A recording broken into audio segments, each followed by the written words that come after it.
ಪ್ರೀತಿಯ ದೇವಜನರೇ, ನಮ್ಮ ಕರ್ತನಾದ ಯೇಸು ಕ್ರಿಸ್ತನ ಅತ್ಯಧಿಕವಾದ ಕೃಪೆಯ ಸಮಾಧಾನವು ತಮಗೂ ತಮ್ಮ ಕುಟುಂಬದ ಪ್ರಿಯರೆಲ್ಲರಿಗೂ ಹೆಚ್ಚಾಗುಂಟಾಗಲಿ. ಹೃದಯಂಗಮ ಮಾತೆನ್ನುವ ಈ ಮುಂಜಾನೆಯ ವಾಕ್ಯದ ಸರಣಿಯಲ್ಲಿ ಈ ತಿಂಗಳು ನಾವು ದೇವರು ನಮ್ಮ ಕೂಡ ಇದ್ದಾನೆ ಎನ್ನುವಂಥ ವಿಷಯದಡಿಯಲ್ಲಿ ನಾವು ದೇವರ ವಾಕ್ಯವನ್ನು ಧ್ಯಾನಿಸ್ತಿದ್ದೇವೆ. ಈ ದಿನ ನಾವು ಧ್ಯಾನಿಸುವಂಥ ದೇವರ ವಾಕ್ಯದ ಭಾಗ ಏಷಾಯ 41:10. ಏಷಾಯ 41:10. ನೀನಂತೂ ಹೆದರಬೇಡ, ನಾನೇ ನಿನ್ನೊಂದಿಗಿದ್ದೇನೆ, ದಿಗ್ಭ್ರಮೆಗೊಳ್ಳದಿರು, ನಾನೇ ನಿನ್ನ ದೇವರು, ನಾನು ನಿನ್ನನ್ನು ಬಲಪಡಿಸುತ್ತೇನೆ, ಹೌದು ನಿನಗೆ ಸಹಾಯ ಕೊಡುತ್ತೇನೆ, ನನ್ನ ಧರ್ಮದ ಬಲಗೈಯನ್ನು ನಿನಗೆ ಆಧಾರ ಮಾಡುತ್ತೇನೆ.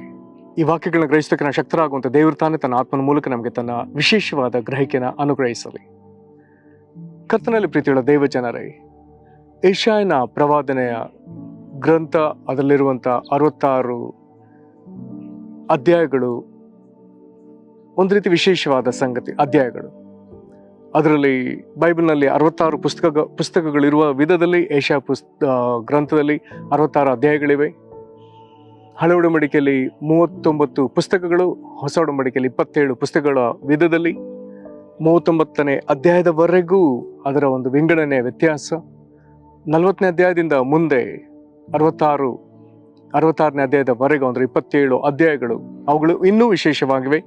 ಅದರಲ್ಲಿ ವಿಶೇಷವಾಗಿ 40ನೇ ಅಧ್ಯಾಯದಿಂದ ಈಚೆಗೆ ಅಥವಾ 41ನೇ ಅಧ್ಯಾಯದಿಂದ ಈಚೆಗೆ ಅದು ಯೇಸು ಕ್ರಿಸ್ತನ ಕುರಿತಾದ ಅನೇಕ ಪ್ರವಾದನೆಗಳನ್ನ, ಯೇಸು ಕ್ರಿಸ್ತನ ಕುರಿತಾದ ಅನೇಕ ಸಂಗತಿಗಳನ್ನ ಅದು ಮಾತನಾಡ್ತಾ ಹೋಗ್ತದೆ.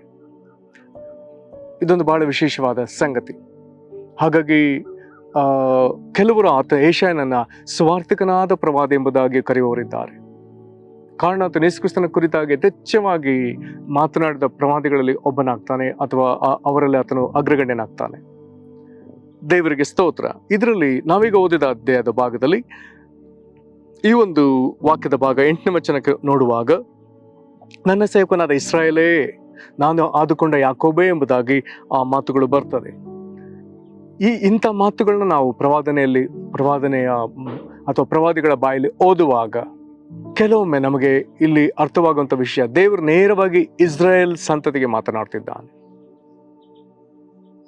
ನಾವು ಕ್ರಿಸ್ತನ ಸಭೆಯವರಾಗಿ ಈ ವಾಕ್ಯಗಳ ಮೇಲೆ ನಾವು ಹತ್ತುಕೊಳ್ಳುವರಾದ್ರಿಂದ, ದೇವರ ವಾಗ್ದಾನಗಳನ್ನ ಹಿಡಿದು ಆ ವಾಗ್ದಾನಗಳು ನೆರವೇರಬೇಕೆಂಬುದಕ್ಕಾಗಿ ಪರಿತಪಿಸುವರು, ಪ್ರಾರ್ಥಿಸುವರಾದ ನಾವು ಕ್ರಿಸ್ತನ ಸಭೆಯವರು, ಈ ಮಾತುಗಳು ನೇರವಾಗಿ ಕ್ರಿಸ್ತನ ಸಭೆಗೂ ಅದು ಅನ್ವಯವಾಗ್ತದೆ.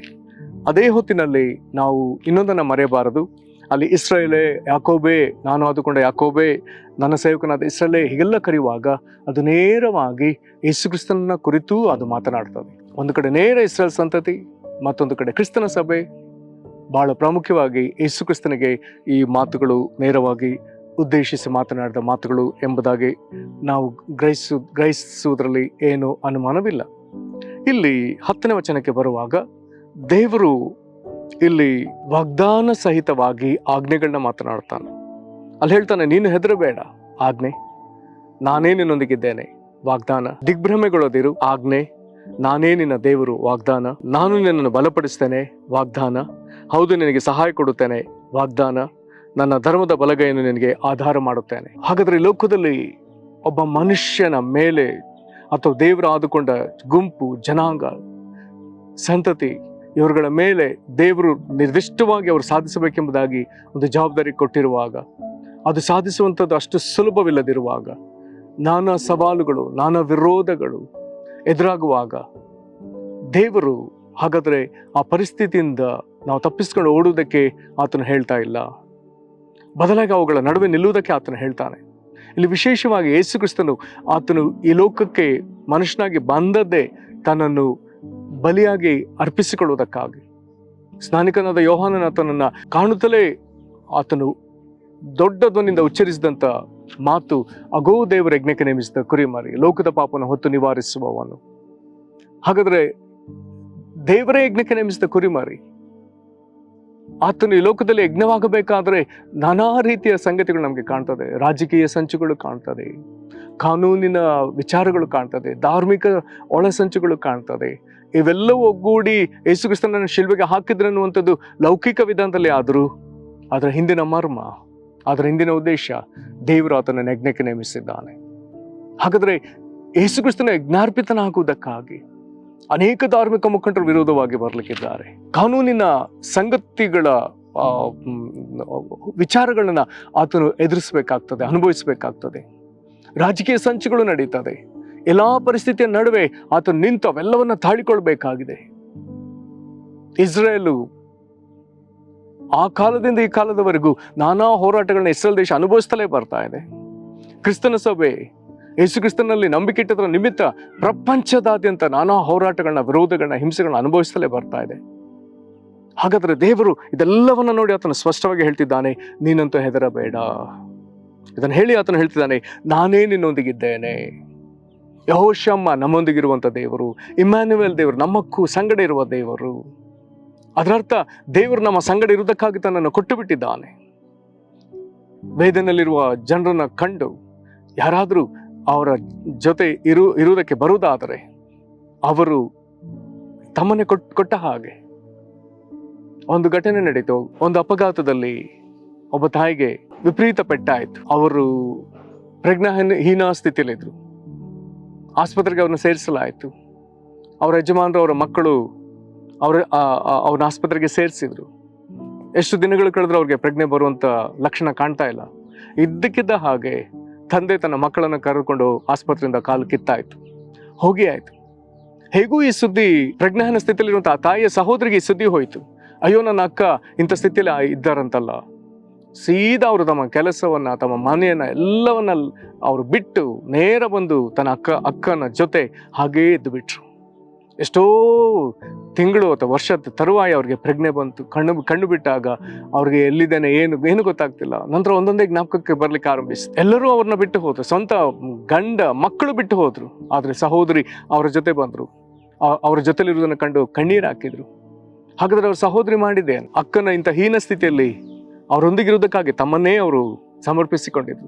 ಹಾಗಾದ್ರೆ ದೇವರು ನಮ್ಮ ಸಂಗಡ ಇದ್ದಾನೆಂಬುದಾಗಿ ಹೇಳುವಾಗ ನಾವು ಹಾದು ಹೋಗುವ ಪರಿಸ್ಥಿತಿಯಲ್ಲಿ ದೇವರು ನಮ್ಮ ಸಂಗಡ ಇರುವುದಕ್ಕಾಗಿ ನಮಗೋಸ್ಕರ ತನ್ನನ್ನೇ ಸಮರ್ಪಿಸಿಕೊಂಡಿದ್ದಾನೆ. ಇದು ವಾಸ್ತವ, ಇದು ಸರಿ. ಹಾಗಾಗಿ ದೇವರು ಪದೇ ಪದೇ ನಮ್ಗೆ ಹೇಳ್ತಾನೆ, ನಾನೇ ನಿನ್ನೊಂದಿಗಿದ್ದೇನೆ. ದಿಗ್ಭ್ರಮೆಗೊಳ್ಳದಿರು. ಪರಿಸ್ಥಿತಿಗಳು ಸುತ್ತಲೂ ನೋಡುವಾಗ ನಮಗೆ ಯಾವ ಒಂದು ನಿರೀಕ್ಷೆ ಕಾಣುವುದಿಲ್ಲ. ನಾವು ಉತ್ಸಾಹದಲ್ಲಿ ಮುಂದೆ ಹೋಗೋಣ ಎಂಬುದಾಗಿ ಯೋಚಿಸುವಾಗ ಹತಾಶ ಮನೋಭಾವ, ನಿರಾಶೆ ನಮ್ಮನ್ನ ಹಿಂದಕ್ಕೆ ಎಳೆಯುವಂತೆ ಅದು ಪ್ರಯತ್ನಿಸ್ತದೆ. ಸುತ್ತಲೂ ನೋಡುವಾಗಲೂ ಯಾವ ಒಂದು ಬೆಳಕು ಕಾಣುವುದಿಲ್ಲ ಅಥವಾ ನಮಗೆ ಮಾರ್ಗ ಕಾಣುವುದಿಲ್ಲ. ಪರಿಸ್ಥಿತಿ ಕಠಿಣವಾಗಿಯೇ ಇರ್ತದೆ.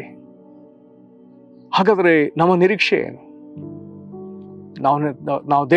ನಾವು ನೆನೆಸಿದ್ದು ಅಥವಾ ದೇವ್ರ ಮುಂದೆ ಪ್ರಾರ್ಥಿಸ್ತಿರುವಂತ ವಿಚಾರಗಳಿಗೆ ಯಾವ ಒಂದು ದಾರಿ ಕಾಣದಿರುವಾಗ ನಾವು ಮಾಡಬೇಕಾದದ್ದೇನು? ನಮಗೂ ಅದು ಗೊತ್ತಿಲ್ಲ. ಆಗ ದೇವರು ಹೇಳ್ತಾನೆ, ನಾನೇ ನಿನ್ನ ದೇವರು. ಅದರರ್ಥ ನಿನ್ಗೆ ಅಸಾಧ್ಯವಾದದನ್ನ ನಾನು ನಿಂತು ನಿನಗೆ ಮಾಡ್ತೇನೆ. ಕೆಂಪು ಸಮುದ್ರ ಎದುರುಗಡೆ ಇದೆ, ಹಿಂದೆ ಫರೋಹನ ಸೈನ್ಯವಿದೆ. ಮೋಶೆ ಸಮಸ್ತ ಇಸ್ರಾಯೇಲ್ರ ಜೊತೆಗೆ ಆತನಿದ್ದಾನೆ. ಏನ್ ಮಾಡಬೇಕು? ಹಿಂದೆ ಮುಂದೆ ಎಲ್ಲಿಯೂ ಈಗ ದಾರಿ ಕಾಣ್ತಾ ಇಲ್ಲ. ಹಾಗಾದ್ರೆ ಮೋಶೆನ ನಡೆಸಿದ ದೇವರು ದಿಗ್ಭ್ರಮೆಗೊಳ್ಳದಿರು, ನಾನೇ ನಿನ್ನ ದೇವರು. ಹಾಗಾದ್ರೆ ನಾನು ನಿನ್ನ ಜೊತೆ ಇರುವುದಾದ್ರೆ ಮಾರ್ಗವಿಲ್ಲದಿರುವಲ್ಲಿ ನಿನಗೆ ಮಾರ್ಗವಿದೆ. ಅಸಾಧ್ಯ ಪರಿಸ್ಥಿತಿಯಲ್ಲಿ ನಿನಗೆ ಎಲ್ಲವೂ ಸಾಧ್ಯವಾಗ್ತದೆ. ಪ್ರೇರೆ, ಯೇಸು ಕ್ರಿಸ್ತನು ಹೇಳಿದ್ದಾನೆ, ಮನುಷ್ಯರಿಗೆ ಇದು ಅಸಾಧ್ಯ, ಆದ್ರೆ ದೇವರಿಗೆ ಎಲ್ಲವೂ ಸಾಧ್ಯ. ಅದೇ ವೇಳೆಯಲ್ಲಿ ಯೇಸು ಕ್ರಿಸ್ತನು ಹೇಳಿದ್ದಾನೆ, ದೇವರ ನಂಬುವವನಿಗೂ ಇದು ಸಾಧ್ಯ ಎಂಬುದಾಗಿ. ಹಾಗಾದ್ರೆ ಎಲ್ಲವನ್ನ ಸಾಧ್ಯ ಮಾಡುವ ದೇವರು ನಮ್ಮ ಜೊತೆ ಇದ್ದಾನೆ.